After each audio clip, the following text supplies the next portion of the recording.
Olá, que bom que você está aqui comigo, eu sou Jeremias Gomes. Você sabe que as eleições municipais de 2024 estão se aproximando, né? E com elas a oportunidade de todos nós exercermos os direitos ao voto, o direito ao voto.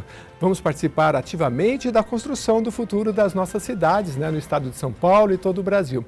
E olha, só aqui no estado de São Paulo são cerca de 34 milhões de eleitores, né, já aptos a votar. E no Brasil, mais de 150 milhões, isso segundo dados do Tribunal Superior Eleitoral.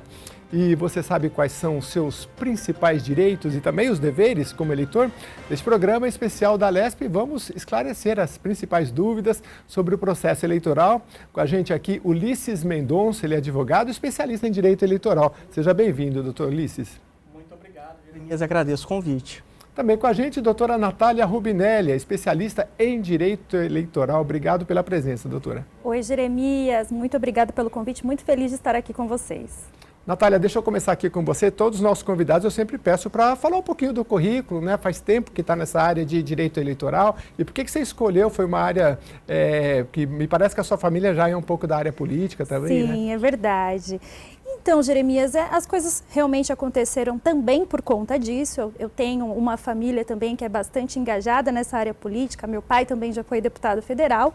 Me formei, né? Sou advogada, depois eu fiz pós-graduação na EGEP, que é a Escola Judiciária Eleitoral Paulista, do próprio Tribunal Regional Eleitoral de São Paulo. E até recomendo também quem gosta, quem é advogado e gosta dessa área de direito eleitoral, uma excelente forma de você realmente se especializar no direito eleitoral. Depois disso, realmente comecei aí a participar mais ativamente como advogada das campanhas eleitorais.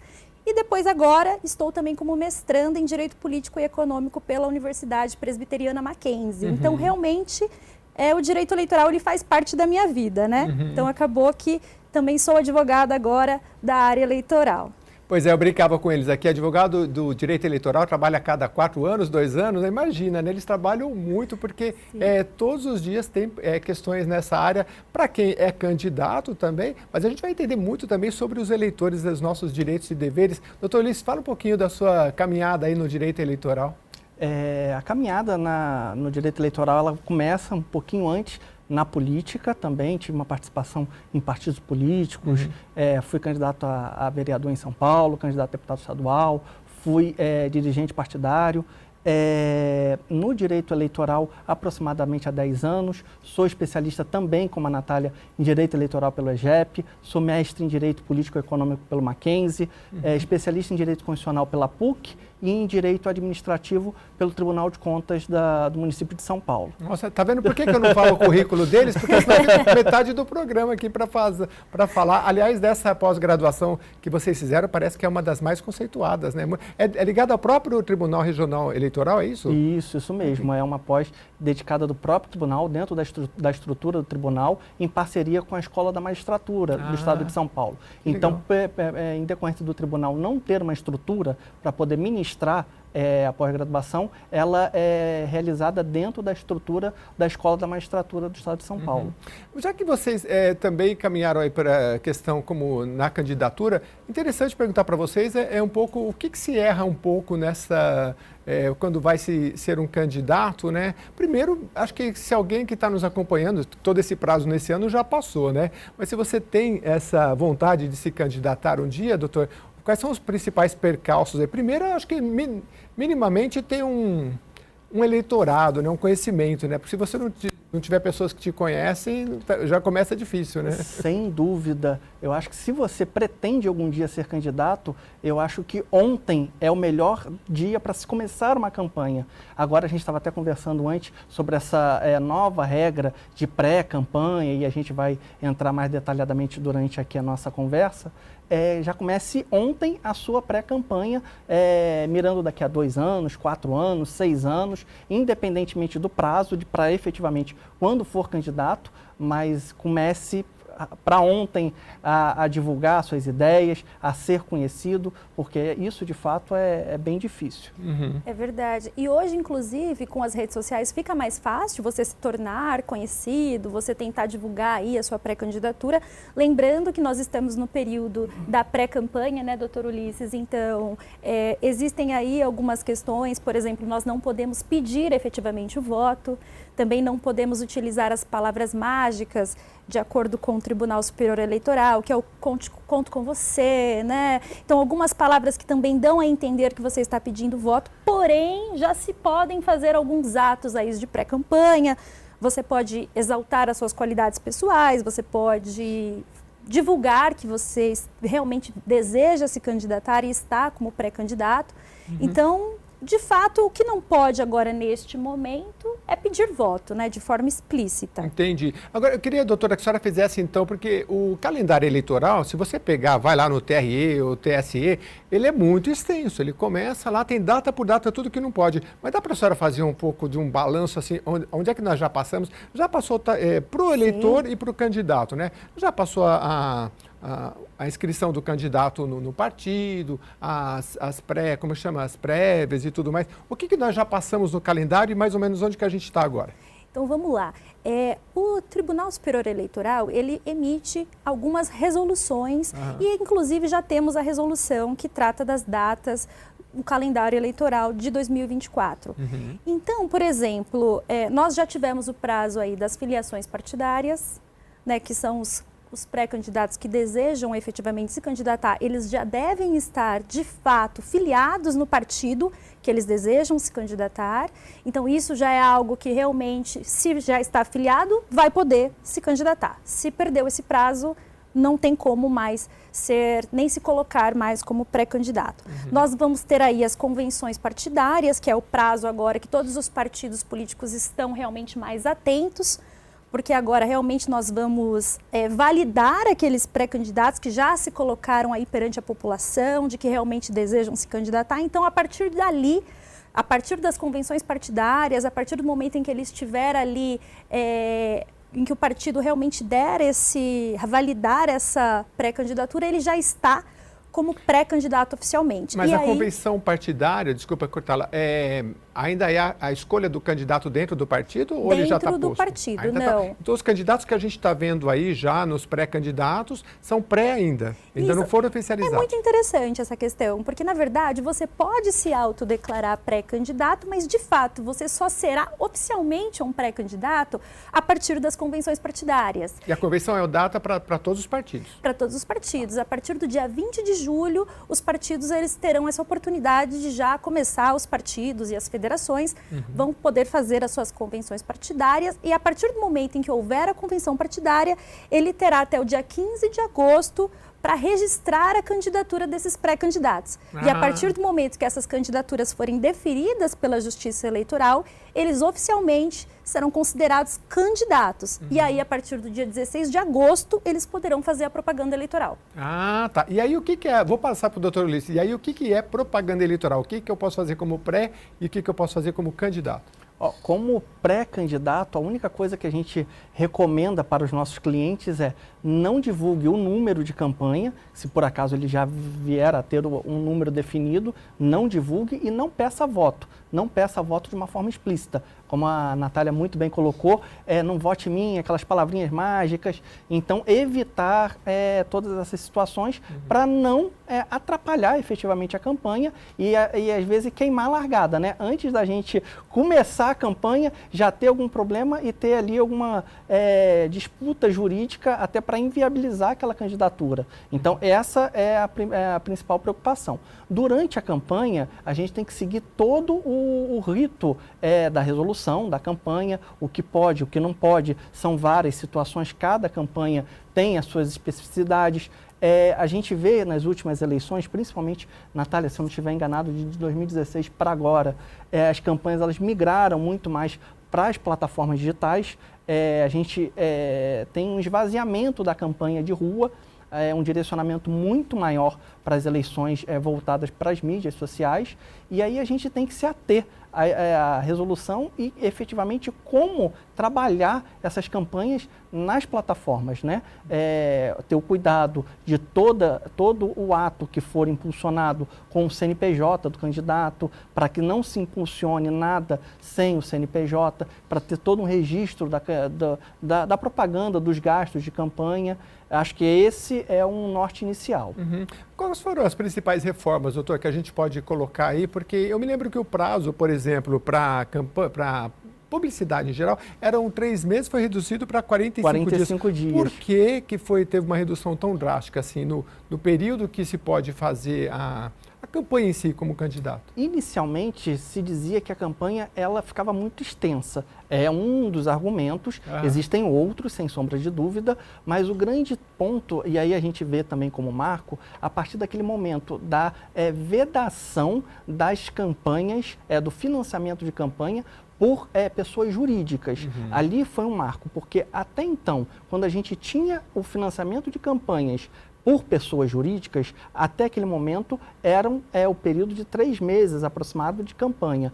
Após isso, como a gente entra num segundo momento, como o dinheiro das campanhas vem de um fundo próprio para se financiar com dinheiro público, entendeu-se que se reduzindo o período de campanha, o Estado arcaria com valores menores para se financiar essas campanhas. Uma das formas de financiamento de campanha é o dinheiro público para campanhas, mas as pessoas físicas também podem fazer a doação, desde que seja 10% do que for declarado no exercício fiscal do ano anterior à Receita Federal no Imposto de Renda. Que legal, que interessante. Doutora Natália, eu queria que a senhora falasse um pouco, a gente pula e volta, mas não tem problema. Eu queria muito que a senhora falasse um pouco para o eleitor, né? Porque a gente até falava antes, são muitos candidatos, muitos. Então, para vereador, assim, se você... Claro, a gente vai citar alguns sites aqui que você pode ir lá e verificar, mas assim como o doutor Ulisses falou que o candidato, ele tem... É para ontem para ele começar a divulgar, o eleitor também acho que é para ontem ele começar a fazer uma pesquisa.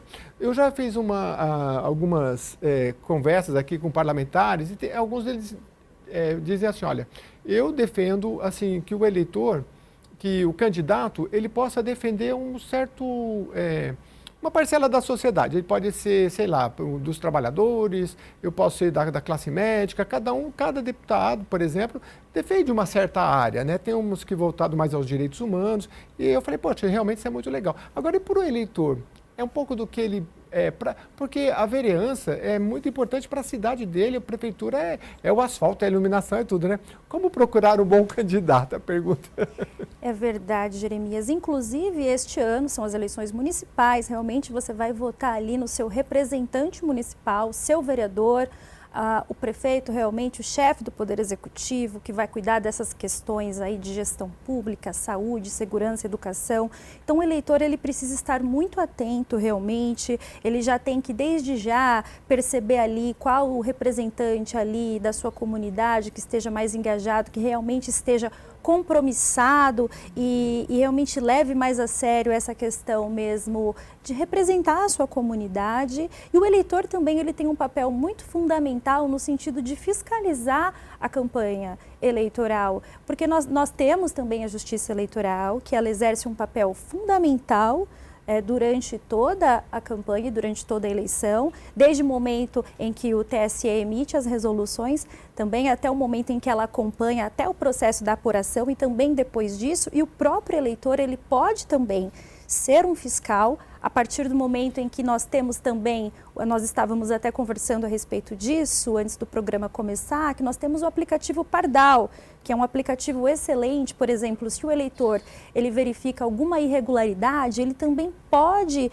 tirar uma foto ali a partir do aplicativo, através dessa ferramenta, e aí o próprio Ministério Público Eleitoral, ele vai acionar o juiz eleitoral daquele município e aí sim também o candidato ele vai ter que se justificar e realmente até retirar, se for o caso, aquela propaganda irregular. Então, assim, o eleitor ele tem que participar ativamente também, ele não é um mero coadjuvante.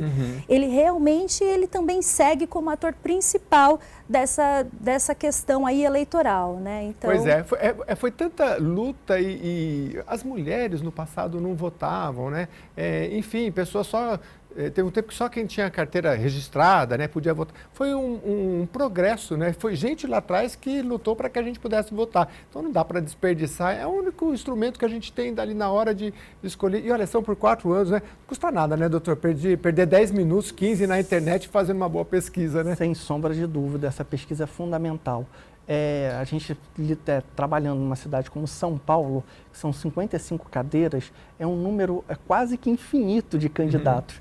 E cada região, cada bairro tem o seu candidato, tem ali um líder local, é entender qual é o histórico, principalmente qual que é o histórico. Porque a gente vê pessoas que em situações passadas tiveram ali condutas com dinheiro público, fazer esse levantamento, se já tiveram algum processo judicial, alguma condenação. Então isso também é interessante até para oxigenar o sistema com novos atores, né? Sim, o que você puder fazer, faça assim. Doutora, tem de cabeça aí alguns sites interessantes? Eu me lembro do Voto Consciente aqui em São Paulo, é bem bacana, que ele especificamente de senhoras que acompanham o trabalho, eles fazem. Se você colocar Voto Consciente, você vai ver lá um levantamento principalmente dos vereadores, quantas sessões eles participaram, os principais projetos que eles votaram, tem tudo ali elencado, né? Mas esse é o caso daquele que está buscando a reeleição. Agora tem aqueles também que são pela primeira vez,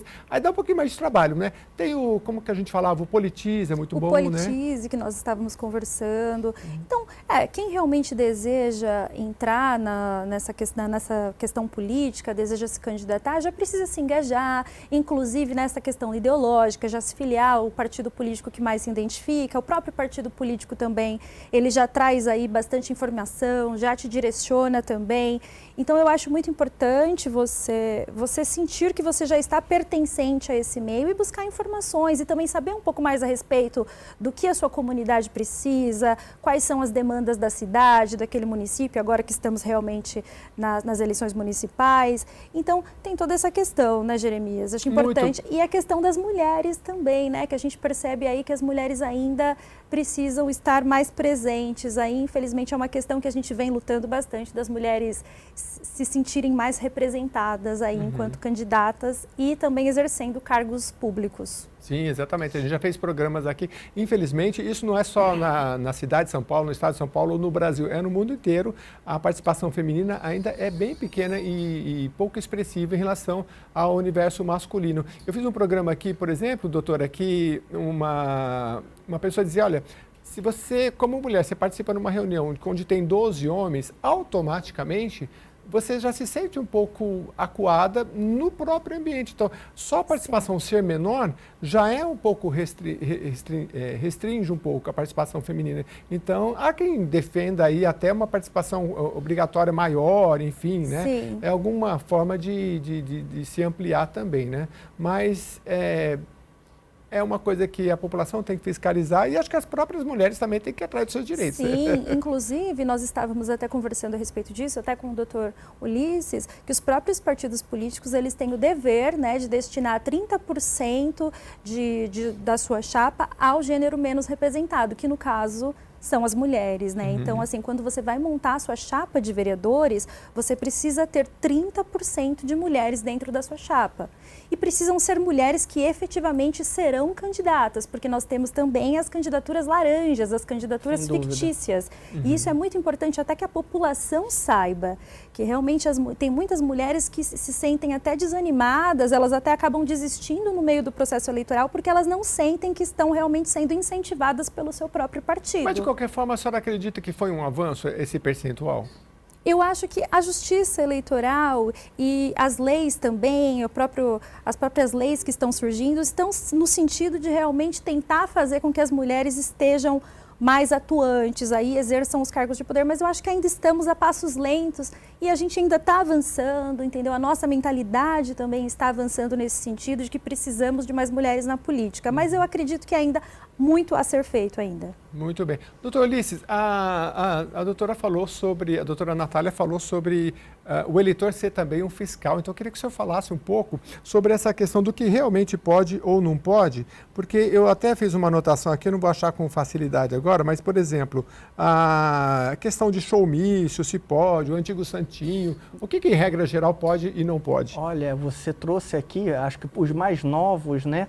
Falar showmício é um termo que não vão nem saber, mas isso é extremamente importante. No passado, acho que até o início dos anos 2000, a gente via ali uma influência muito grande de artistas se utilizando da sua envergadura social para subir a um palanque, fazer um show, né, para um determinado candidato e ali pedir um voto para aquele candidato. E qual que era o grande ponto ali do showmício? Era o custo envolvido. Porque no showmício, você imagina, o cachê de um grande artista, né, dependendo da uma envergadura dele de cunho nacional. Qual que é o custo do cachê? Então, a Justiça Eleitoral, pelo menos na minha opinião, sabiamente, ela proibiu essa prática, não deixando mais ocorrer de um artista subir ao palanque e fazer ali, de fato, um show para tentar angariar eleitores para aquele determinado candidato. Principalmente focado na questão de valores, porque, como a gente conversou aqui anteriormente, tudo tem custo e uma eleição não é diferente. Então, é uma grande preocupação que a gente tem, e aí a gente aqui também, como cidadão, como eleitor, da onde está vindo esse dinheiro, qual que está sendo a destinação. Uma questão que é extremamente interessante, acho que a maioria da população não tem nem, de repente, fez essa reflexão, que a política, ela começa dentro dos partidos políticos.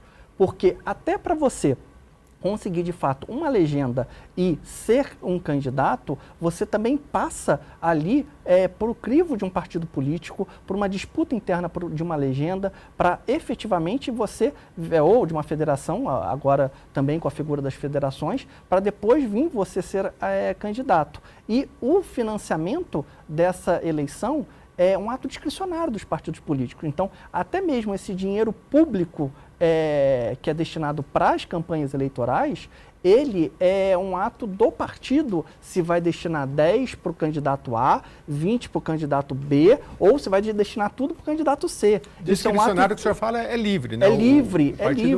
O partido é escolha livre de como ele vai empregar aquele recurso dentro da própria das campanhas dos seus candidatos. Então, isso também é uma reflexão que o eleitor tem que fazer, qual que é o valor que está sendo empregado na campanha daquele determinado candidato. É um valor mais expressivo, menos expressivo? O porquê daquele candidato está recebendo mais ou menos do que aquele outro candidato? Porque isso também tem uma disputa interna dentro dos partidos políticos. Acho que isso é uma reflexão bem importante para o eleitor também fazer nesse processo eleitoral.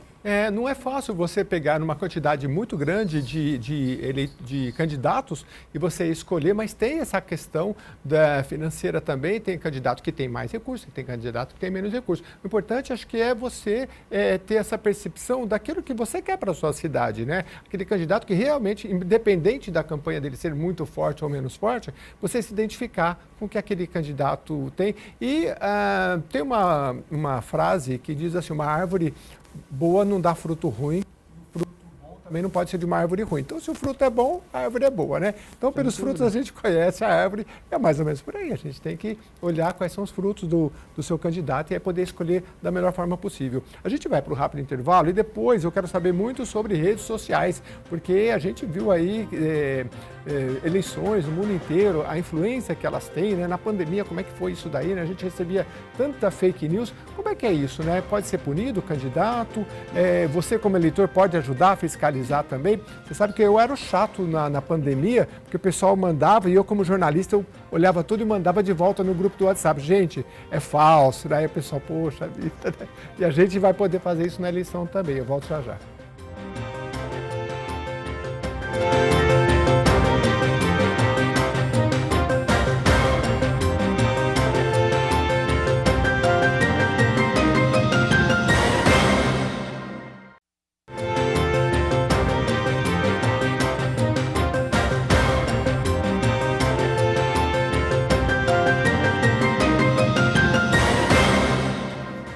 Estamos de volta aqui no Alesp em Pauta, falando sobre eleições. 2024 temos eleições para prefeitos e também para vereadores. Cerca de 34 milhões de paulistas, né, vão às urnas ou estão aptos a ir às urnas neste ano. E a nossa intenção aqui é levar para você o máximo de informação. Para você, como eleitor, primeiro de tudo, pesquisar o seu candidato, né? Hoje a gente tem tanta informação, tem site importante, interessante, mas também estamos trazendo informação para os próprios candidatos. Eu vou voltar aqui com a doutora Natália Rubinelli, que é especialista em direito eleitoral. No primeiro bloco, doutora, a gente falou sobre showmício, né? E tem uma informação importante também para candidatos e para o eleitor fiscal também, como eu sou, né?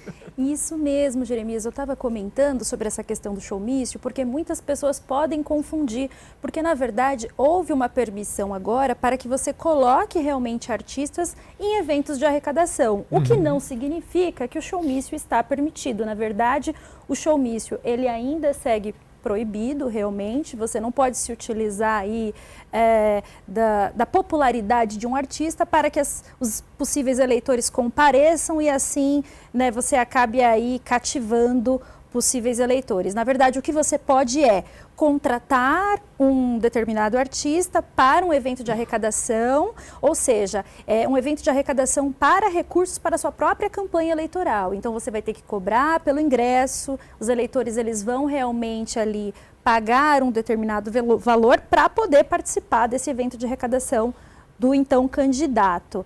Na verdade, nós, enquanto advogados, nós sabemos que esses eventos de arrecadação, eles seguem vários critérios que geralmente são bastante rígidos, existe uma fiscalização muito forte da Justiça Eleitoral nestes eventos de arrecadação e realmente precisa ser feito dessa forma mesmo. Então, tudo aquilo que for gasto nesses eventos de arrecadação precisa ser minuciosamente depois declarado na prestação de contas do candidato. Então, realmente, só para ficar muito claro que o showmício ele permanece proibido na nossa justiça, aqui nas nossas leis eleitorais. Você sabe, a doutora Natália falando, doutor Ulisses, eu fico pensando assim, é uma máquina tão grande de movimentação e de recurso nosso que movimenta para fiscalizar, para votar. E isso tudo é muito fiscalizado, né? Então, a senhora acha que o eleitor já está mais consciente, assim, de que ele é uma parte desse processo tão valiosa, né? Porque às vezes a gente, é só um voto, né? Mas o peso que tem o voto, assim, o candidato acho que talvez valorize mais do que o eleitor, né? Porque o candidato sabe o peso que tem um voto, né?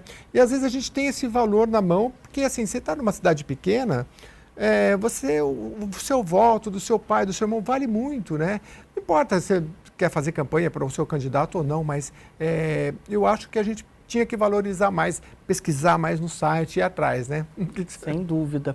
A gente observa, pelo menos uma observação minha, eu posso colocar, se a gente olhar as campanhas na década de 90, como elas aconteciam, né?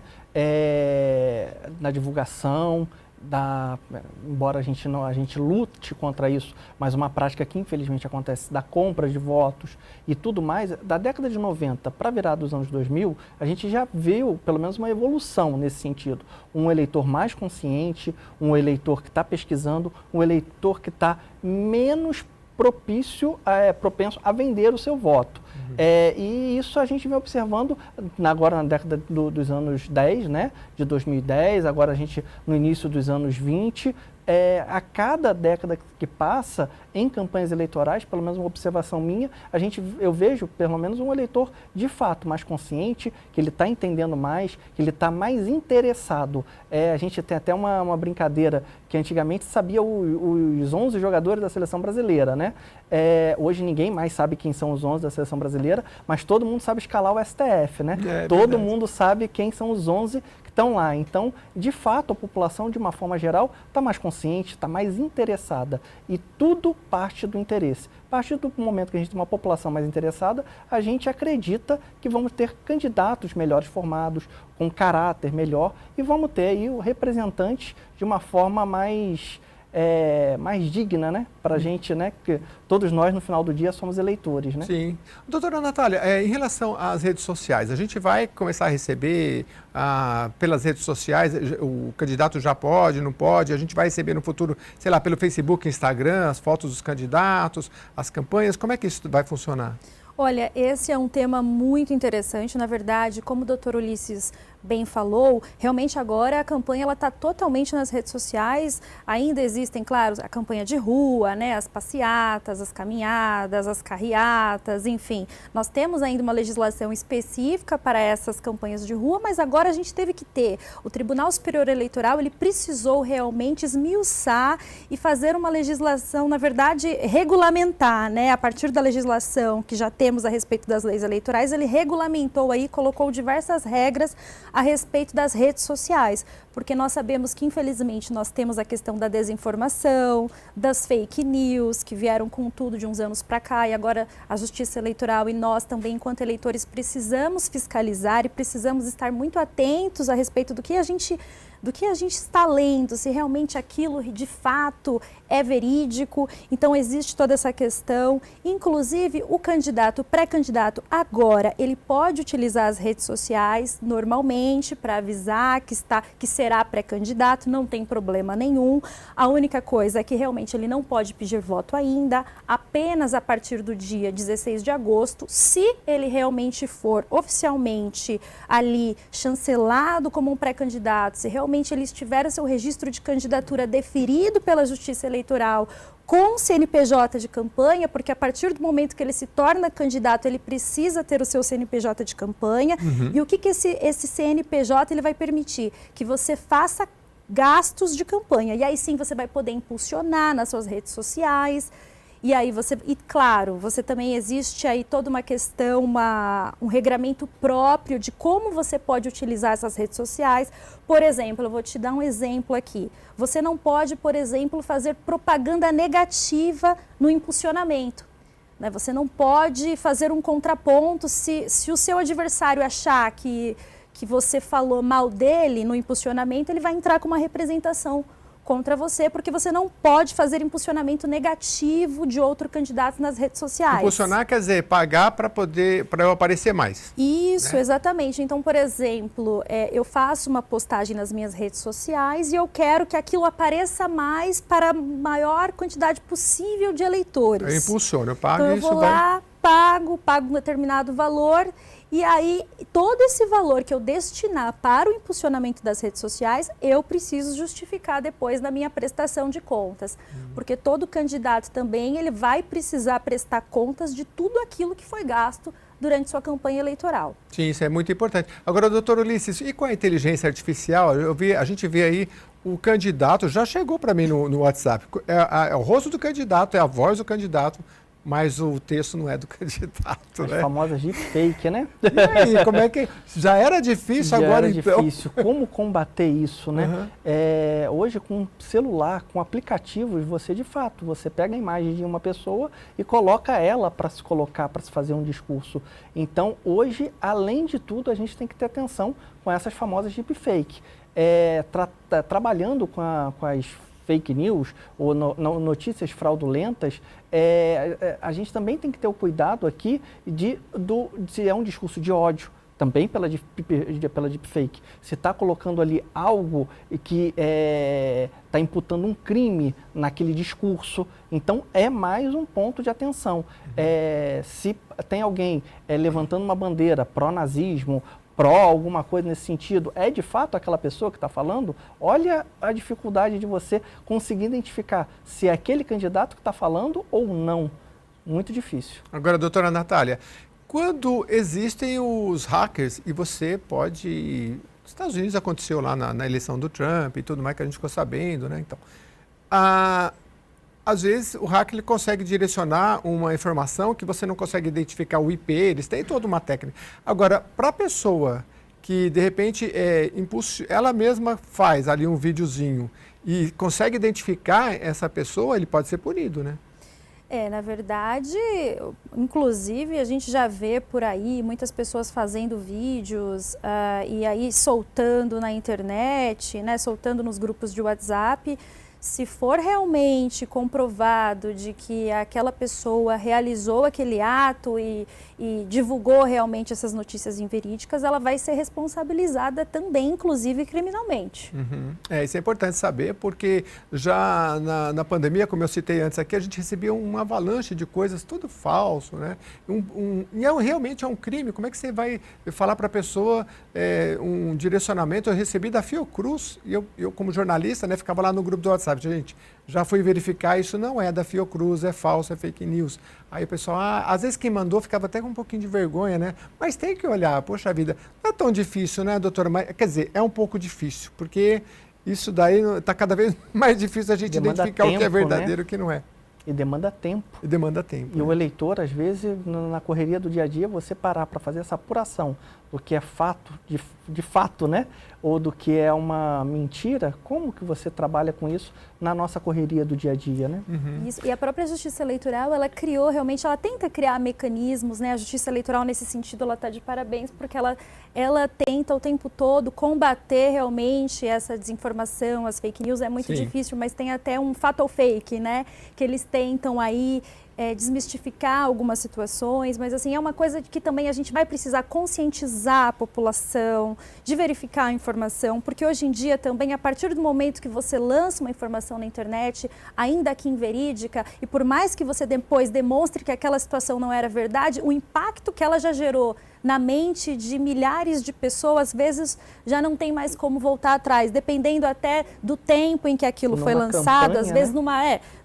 às vésperas da eleição, se você lança uma fake news, às vezes pode definir uma eleição. Sim, né? sim. Agora, interessante, não é? Porque eu vi um texto, sabe, doutor Ulisses, falando, por exemplo, da campanha presidencial, como ela polariza, né? Porque geralmente é dois candidatos que vão até o final e ela polariza muito. E o texto dizia o seguinte, mas e a questão de se votar nos deputados? Talvez a população não tivesse, agora acho que já tem mais conscientização, que a gente vê que sem os deputados, principalmente no Congresso Nacional e do Estado, nos estados também, o presidente também depende muito do Congresso, ou aqui no caso do Legislativo, né? Muitos os projetos, inclusive do Executivo, passa pelo Congresso. O presidente não pode dar canetada e fazer tudo, né? E daí a importância do voto agora para vereador. Mas a mesma coisa, não foge muito, né? O prefeito pode fazer tudo sem os vereadores, doutor? Só para a gente ter uma noção do que é o vereador, que é o prefeito. Como você fez uma colocação inicial sobre as eleições gerais, um dado que é extremamente relevante. Eleição para deputado federal, o número de cadeiras que um partido consegue de deputado federal durante os próximos 4 anos vai definir o que aquele partido vai receber de dinheiro público. Então, até nisso tem uma importância para você. Se você está votando em determinado partido para a cadeira de deputado federal, aquilo vai determinar o tamanho de verba pública que aquele partido vai receber para trabalhar nas eleições municipais. Então, isso é uma situação que para o eleitor ficar atento. Em relação ao papel do vereador, a gente sabe que o papel do vereador é legislar sobre questões municipais, mas mais do que isso, qual que é, pelo menos no meu modo de ver, qual que é a principal função do vereador? É fiscalizar o prefeito, fiscalizar ali se as contas, se as obras, o que está acontecendo, se as políticas públicas que foram prometidas de fato estão sendo empregadas. Acho que o papel de fiscalização do Legislativo Municipal, e muitas vezes é muito maior e muito mais importante do que de fato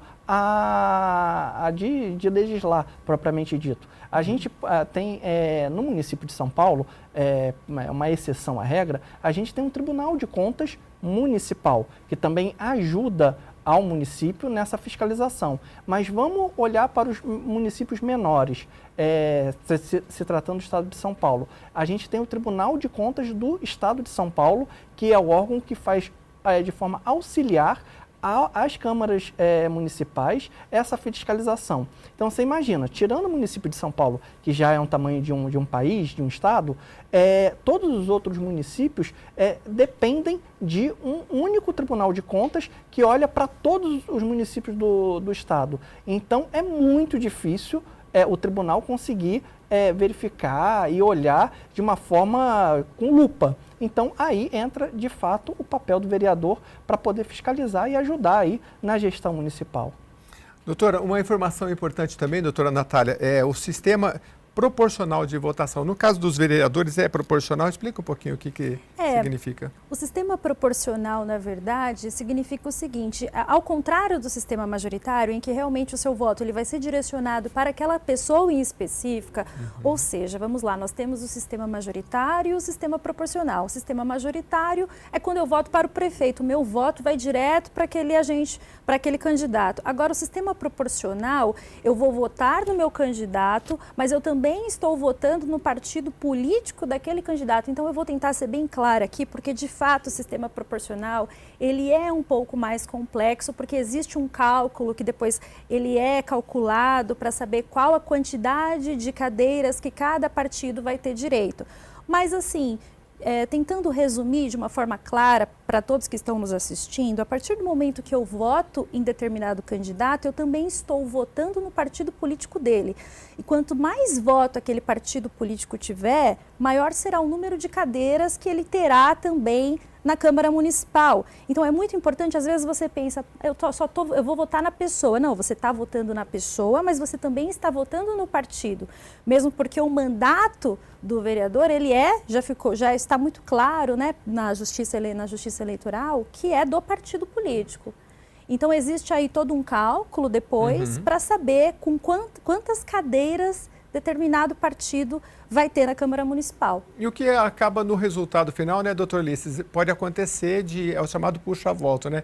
Tem um candidato que teve muitos votos, então vamos supor que ele teve, numa cidade pequena, vamos supor que ele teve 10 mil, os outros tiveram 300, 400, esse que teve 10 mil, ele começa a puxar votos para o partido dele. E aí o que muita gente que acha que é um pouco de uma diferença, né? Às vezes quem teve 500 votos não é eleito, o outro que teve 400 é eleito, porque aquele partido dele teve um candidato forte, mais ou menos isso, então, né? A gente olha, olhando no retrovisor para o passado, a gente teve casos emblemáticos no sistema proporcional, que foi o caso do Tiririca, que foi o caso do Clodovil, que foi o caso do Enéas, que eram, de fato, pessoas que tinham muitos votos e puxavam outros. A Justiça Eleitoral, ela já se posicionou em relação a isso, que para a pessoa ela conseguir ser eleita, ela tem que atingir pelo menos 10% daquele coeficiente eleitoral. Então, se um candidato ele não consegue atingir os 10% do coeficiente, ele não vai estar apto a assumir a cadeira. Então, essa disparidade e essa questão que, de fato, acontecia de pessoas com praticamente voto nenhum serem eleitas, isso hoje já não acontece mais com essa trava que a própria Justiça Eleitoral ela colocou, dos 10%. E a grande crítica que se fazia ao sistema proporcional, e como remédio, há uns anos atrás, que volta, tem hora que volta ou não essa discussão, do sistema do distritão misto, como se trabalharia com isso, né? Eu, particularmente, entre o sistema do distritão ou o proporcional, eu tenho uma tendência a preferir o proporcional por entender que o direito da minoria é preservado. Em outros você vai ter pequenos senados, pessoas só com muito voto, e aí a minoria fica completamente comprometida nesse processo. É complicado, né? Tem candidato que fala, poxa, o estado de São Paulo é muito grande, para viajar tudo, são 645 municípios, se não me engano. Então, assim, realmente é complexo. Com o tal do distritão, ele ficaria mais restrito a uma região, né? Região. Mas aí, enfim... Mas você acaba com um voto ideológico, né? Porque essa é a grande discussão. Porque aí você cada vez mais está canalizando no indivíduo a eleição e não numa ideologia partidária. E essa é a grande discussão. Se nós estamos, de fato, num sistema presidencialista, que a gente tem que focar no indivíduo, ou a gente está aqui num sistema que é misto, né? Que a gente também tem a eleição majoritária, mas a proporção para viabilizar a questão ideológica. Sim. No sistema do distritão, a questão ideológica ela fica em segundo plano. Nós vamos voltar no próximo programa para convidar nossos colegas aqui para falar do distritão, para falar um pouco de parlamentarismo, mas aí é outro programa, porque o nosso tempo praticamente acabou, doutora Natália. Mas faz um resumo, a gente tem uns 2 minutinhos ainda, do que a gente falou que a senhora acha mais importante, mais relevante. Eu acho que para o eleitor, marca muito a questão dele pesquisar, são 4 anos, então se você perder, que seja 10, 20 minutos, alguns dias ali pesquisando, vale a pena, porque é o seu poder de voto, né? E é tanto recurso envolvido para que a gente tenha eleições mais transparentes possíveis, né? Mas é o esforço de todos nós, né? Então, gostaria de agradecer o convite, Jeremias, e de todos também que trabalham aqui para esse programa acontecer. Fomos muito bem recebidos, muito obrigada. Estamos aí agora em um ano eleitoral, então é um ano muito importante realmente. Os eleitores eles precisam ficar atentos, porque serão essas pessoas que irão se eleger serão nossos representantes aí pelos próximos 4 anos. Então, você, eleitor, pense muito bem realmente na hora de depositar o seu voto de confiança. Essa é a democracia, né, que está sendo exercida. Então, a gente tem que votar realmente sabendo que podemos exercer esse direito, porque é um direito nosso, né? Não é apenas um dever, é um direito. Então, que a gente vote com consciência, né, que a gente também fique atento, que também nós possamos também ser fiscais também, no sentido de fiscalizar se aquele candidato está agindo de forma adequada, se não aceitar também que o candidato tente ali desvirtuar o seu voto com promessas que a gente sabe que podem não ocorrer. Então, vamos ser muito conscientes nesse sentido. E a Justiça Eleitoral, realmente, eu sempre gosto de enfatizar, ela está de parabéns, porque ela vem sempre fazendo um excelente trabalho, tanto com relação às resoluções, regulamentando as leis eleitorais, como também fiscalizando e atuando aí junto para fazer com que as eleições sejam feitas da melhor forma possível. Então, muito obrigada, espero retornar mais vezes aqui. Não, já fica o convite, porque, olha, é ano de eleição, a gente tem que falar isso várias outras vezes. Eu já fiz reportagens lá na Justiça Eleitoral, realmente é muito interessante quando eles abrem as urnas, eles abrem para ONGs, para a OAB, fiscalizar, para qualquer pessoa, para o partido político. Então, é um processo transparente, né, que a gente tem que participar. É bom, é gostoso fazer parte desse processo e a gente está aqui para te ajudar no que for possível. Doutor Ulisses, por favor. Conforme a Natália, agradeço também, muito obrigado pelo convite, um prazer estar aqui, a toda a equipe que nos recebeu muito bem. E se tratando de eleição, acho que é só retificar as palavras da Natália, da doutora Natália, porque, de fato, olhar, analisar, verificar, ver o passado, ver as pessoas que estão envolvidas, a ideologia, se bate, se não bate com aquele candidato que você quer votar, o partido, e a melhor escolha, né? Essa é o que a gente deseja aí, mas eleições tranquilas, que a gente também passe esse momento de polarização, consiga voltar a uma política mais propositiva, que sem vestir camisa igual o time de futebol, que ficou uma coisa muito ruim, principalmente eu acredito que a doutora Natália, que também como eu, está há muitos anos nessa estrada aí do direito público, das campanhas, ficou um momento chato até da história a gente falar de política, que a gente possa voltar a falar de política com ideias, com proposições e não só com o meu candidato, aquele candidato, é uma questão ideológica meia fanática até, que eu acho que isso só atrapalha todo o processo. Com certeza, e vocês ajudaram muito a gente aqui e o nosso papel aqui é esse, da TV Pública, levar para você o máximo de informação possível, principalmente baseada aqui hoje no direito, né? Mas a gente vai trazer outros especialistas para você também. Muito obrigado pela sua audiência, até a próxima edição.